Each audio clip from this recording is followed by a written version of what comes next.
नमस्कार दोस्तों, स्वागत है आपका एक बार फिर से हमारे इस चैनल समग्र ज्ञान पर। दोस्तों, अगर आप अपने जीवन में कुछ नया सीखने की चाह रखते हैं तो चैनल को सब्सक्राइब जरूर कर ले। आज फिर एक नई कहानी, ज्ञान बढ़ाने वाली बातें लेकर हम आपके समक्ष हाजिर हुए हैं। गौ माता की कहानी। गौ माता ने बताया कि ये 4 काम मनुष्य को हमेशा अकेले में करने चाहिए। ये जो आज की कहानी है, जीवन के कुछ खास सिद्धांतों को बताने वाली कहानी है। इन्हें गौ माता बताती है, जो हमारे लिए बहुत ही पूजनीय है। गौ माता समय इंसान को ऐसे ऐसे संदेश देती है, जो इंसान इनको समझ जाए तो फिर उसका जीवन धन्य हो जाता है। गाय को माता क्यों कहा जाता है? गौ माता में 33 कोटि देवी देवताओं का वास होता है। गौ माता की महिमा अपरंपार है। गौ माता में अनगिनत चमत्कार होते हैं। जो लोग इनको समझ जाते हैं वो अपना भाग्य बदल सकते हैं, अपने नसीब को बदल कर रख सकते हैं। इस कहानी में आप जानेंगे गौ माता ने बताई 4 महत्वपूर्ण बातें। ये 4 बातें हर इंसान के जीवन में कभी ना कभी घटित जरूर होती है,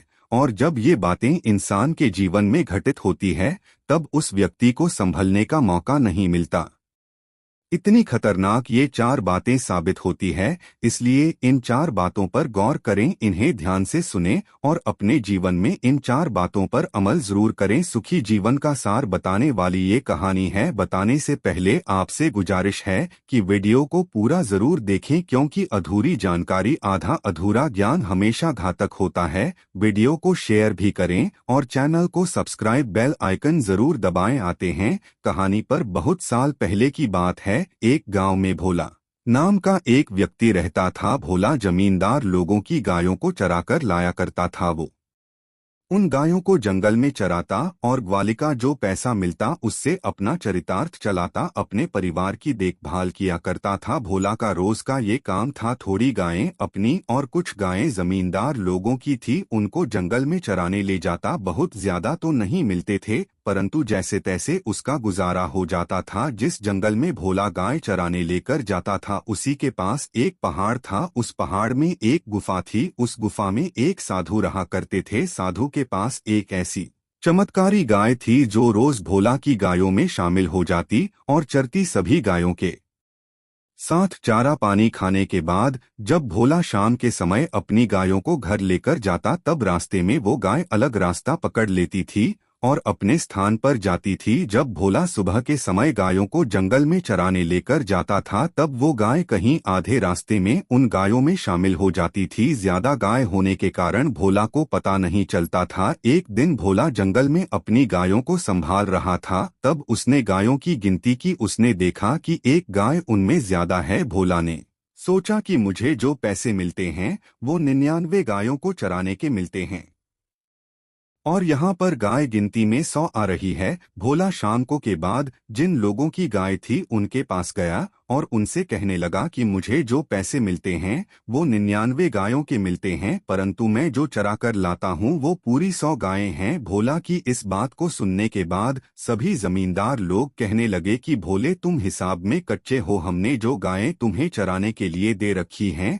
उन्हीं गायों का पैसा हम तुम्हें देते हैं, ना कम ना ज्यादा। तब भोला ने फिर से गायों की गिनती कर ली। अब उसके पास वही 99 गायें थी। अब सोचने लगा कि जब जंगल में मैंने गिनती की थी उस वक्त पूरी 100 गाय थी, परंतु यहाँ पर 99 कैसे हो गई? भोला ने सोचा हो सकता है किसी और की गाय आई हो। भोला दूसरे दिन फिर से गायों को लेकर चला गया। तभी रास्ते से वही साधु की गाय इन गायों में शामिल हो गई। भोला ने जंगल में जाकर फिर से गायों की गिनती की। भोला को पूरी 100 गायें मिली। भोला अब अचंभे में पड़ गया। फिर शाम के समय गांव में वापस पहुंचकर उसने गायों की गिनती कर ली। अब वहां पर उसे में गाय मिली। तब भोला ने सोचा कि किसी अन्य की गाय चरने आ जाती है, रास्ते में कहीं पर मेरी गायों में शामिल होकर चरने आती होगी। तब भोला तीसरे रोज एक अन्य व्यक्ति को, अपने मित्र को साथ लेकर जंगल चला गया। उसने कहा कि शाम के समय तुम सभी गायों को घर वापस ले आना, मुझे किसी काम से जाना है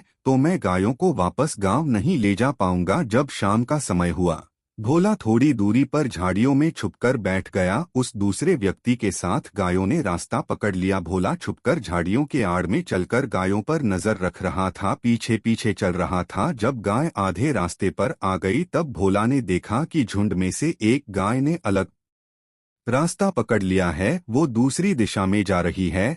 भोला चुपचाप उस गाय का पीछा करता चला गया कि देखे तो सही कि किसकी गाय है। भोला का मित्र उसकी सभी गायों को लेकर घर चला गया और भोला उस गाय का पीछा करता हुआ एक पहाड़ की कंदरा में पहुंच गया। वो गाय उस एक गुफा में चली गई। भोला भी उस गाय के पीछे पीछे पहाड़ की कंदरा में उस गुफा में घुस गया। वहां छुपकर वो देखने लगा। उसने देखा कि वहां पर एक साधु तपस्या में लीन हो बैठा था। वो साधना कर रहा था। उसके चेहरे पर बड़ा तेज था। गाय वहां पर पहुंचकर खड़ी हो गई। फिर साधु ने अपनी आंखें खोली और उठकर गाय को बांध दिया। गाय का दूध निकालकर वो अपना भोजन बनाने में व्यस्त हो गया। भोला वहीं छुपकर सब कुछ देखता रहा। थोड़ी ही उस गाय ने गोबर किया। वो सोने का गोबर था। साधु ने तुरंत जाकर गाय के गोबर को उठा लिया और अपने धन भंडार में रख दिया। भोला इस सारी घटना को छुपकर देख रहा था। उसे अपनी आंखों पर विश्वास नहीं हो रहा था। भोला उस गाय के पास चला गया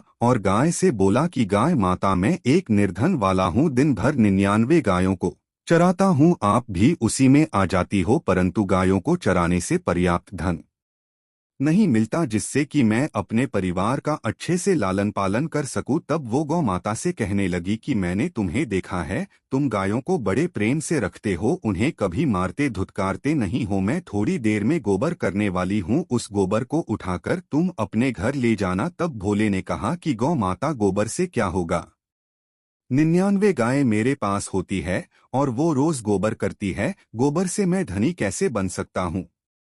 तब गौ माता बोली कि ग्वाले, मैं कोई साधारण गाय नहीं हूँ, मैं एक चमत्कारी गाय हूँ और मैं जो गोबर देती हूँ वो सोने का होता है। इसे राज ही रखना, इस बात को तुम अपने तक ही सीमित रखना, किसी और को मत बताना। तब भोला कहा कि ठीक है गौ माता। थोड़ी देर बाद गौ माता ने गोबर कर दिया। भोला उस गोबर को उठाकर अपने घर लेकर आ गया। घर पर पहुंचकर उसने देखा तो पूरा गोबर सोने का बना हुआ था। अब वो गाय भोला की गायों में मिलकर रोज चरने आती और वहां दिन में एक बार गोबर किया करती। भोला उस गोबर को उठाकर अपने घर ले जाता। धीरे धीरे भोला धनी व्यक्ति बन गया। भोला के घर में अब किसी चीज की कमी नहीं थी। फिर भोले ने सभी गायों को चराना भी बंद कर दिया। अब वो गाय भोला के घर आती और थोड़ा गोबर देकर चली जाती। भोला एक अमीर आदमी बन चुका था, उसके पास सभी सुख साधन मौजूद थे, परंतु भोला अपनी पत्नी से उस राज को छुपा नहीं पाया। उसने अपनी पत्नी को सारी बात बता डाली, क्योंकि वो दिमाग से भी बहुत भोला था। उसका नाम भोला था और वो दिमाग से और स्वभाव से भी बहुत भोला था। अब जैसे ही उसके पास धन आ गया था तो गौ माता ने जो बात उसको बताई थी कि किसी को बताना नहीं है, उस बात को भोला भूल गया और अपनी को उसने सारी बातें बता दी। भोला अमीर बन गया था तो धीरे धीरे भोला के अड़ोसी पड़ोसी भोला से जलने लगे। वो सोचने लगे कि भोला इतना मंदबुद्धि है, फिर भी इतनी तरक्की कैसे कर रहा है। भोला को ऐसा कौन सा खजाना मिल गया है जो इसने गाय चराना भी बंद कर दिया है। पहले तो ये गाय चराता था, उससे इसके परिवार का लालन पालन होता था, परंतु अब तो इसने गायों को चराना भी बंद कर दिया है। दिन भर घर पर रहता है, मजे करता है और उसकी दिन रात चौगुनी तरक्की कैसे होती जा रही है। कौन सी जादू की छड़ी उसको मिल गई है। भोला के अड़ोसी पड़ोसी यही सोचते। फिर उन्होंने भोला पर नजर रखनी शुरू कर दी, पता करने के लिए कि इसके पास धन आता कहाँ से है, क्या उसे कोई खजाना मिल गया है। भोला के पड़ोसी उस पर दिन रात नजर रखने लगे। जब भोला रोज गौ माता की पूजा किया करता तब लोग उसको देखा करते थे। भोला जब भी भोजन करता तो सारे लोग उसको देखते। भोला जब भी अपनी पत्नी के साथ रात को विश्राम करता तब भी लोग उसको देखा करते थे। अब भोला की लोगों में एक चर्चा का विषय बन गई थी। भोला को जो गाय माता गोबर देती थी, धीरे धीरे उस गाय ने भोला के घर आना बंद कर दिया। भोले को सोने का गोबर देना बंद कर दिया। धीरे धीरे भोले के पास जितना भी धन पड़ा हुआ था वो सब खर्च होते गया और धीरे धीरे एक ऐसा समय आया कि भोला बिल्कुल निर्धन हो गया। भोला के पास कुछ भी नहीं बचा। भोला रास्ते पर आ गया। पहले वो जितना गरीब था उससे भी खराब हालत में पहुंच गया। खाने के लाले पड़ गए। भोला एक दिन होकर उसी गौ माता के पास चला गया। गौ माता के चरणों में पड़कर रोने लगा। गौ माता बोली, बोले तुम मेरी बताई बात भूल गए, धन का तुम्हें नशा चढ़ गया, ये तुम्हारी करनी का फल है। आज मैं तुम्हें एक खास सलाह देती हूँ। मैं तुम्हें ऐसी 4 बातें बताऊंगी, अगर इन बातों को तुम जीवन भर याद करोगे और इन पर अमल करोगे तो जिंदगी में कभी भी नहीं पछताओगे। भोला बोला, ठीक है गौ माता, आप मुझे वो बातें बताइए, उनका मैं सख्ती से पालन करूंगा। तब गौ माता कहने लगी कि भोले, ये 4 काम व्यक्ति को हमेशा अकेले में करने चाहिए। पहली बात, जब भी आप भगवान का ध्यान करें, भजन करें, तो हमेशा अकेले में ही करें। भगवान का भजन अगर आप लोगों के सामने करेंगे तो उसका असर ही आपको नहीं मिलेगा, उसका श्रेय देखने वाले लोग ले जाएंगे। इसलिए भगवान का भजन जब भी करो, अकेले में करो। भगवान की अगर आप कोई साधना करते हैं, किसी मंत्र को सिद्ध करते हैं, किसी भी प्रकार की आप भक्ति करते हैं, तो उसे अकेले में करना चाहिए, पर्दे में करना चाहिए। गौ माता आगे कहने लगी, दूसरी बात गौर से सुनो, भोजन भी हमेशा अकेले में और पर्दे में करना चाहिए।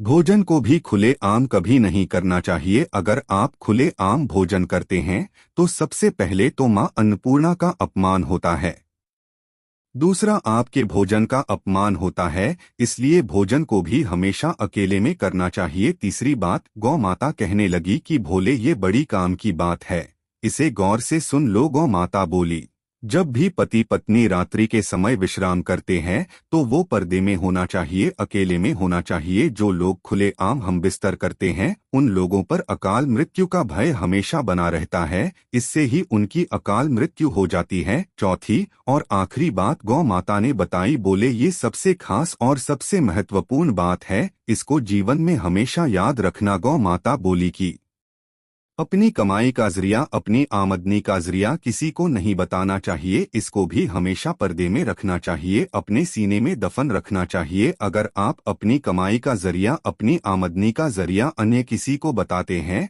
तो एक दिन ऐसा आएगा कि आपकी कमाई का जरिया ही खत्म हो जाएगा, आपके हाथों से आपका कमाई का जरिया निकल ही जाएगा। हो सकता है आपके कमाई के जरिए पर आप जो भी काम कर रहे हैं उस पर किसी दूसरे व्यक्ति का कब्जा हो जाए, इसलिए अपनी कमाई का जरिया कभी किसी को नहीं बताना चाहिए। गौ माता ये 4 बातें भोला को बताई। भोले ने उन 4 बातों का सख्ती से पालन किया। फिर गौ माता ने अपना गोबर भोला को देना शुरू कर दिया। अब भोला के फिर से अच्छे दिन आ गए। ये कहानी हमें सीख देती है कि जीवन में हमें कभी भी इन 4 बातों को किसी को नहीं बताना चाहिए, इनको हमेशा पर्दे में रखना चाहिए। जो लोग इन 4 बातों को पर्दे में रखते हैं उन लोगों का कभी कोई अहित नहीं हो सकता। उम्मीद करते हैं आपको कहानी पसंद आई होगी। ऐसी ही अच्छी दिलाने वाली कहानियां सुनने के लिए चैनल को सब्सक्राइब करें। धन्यवाद।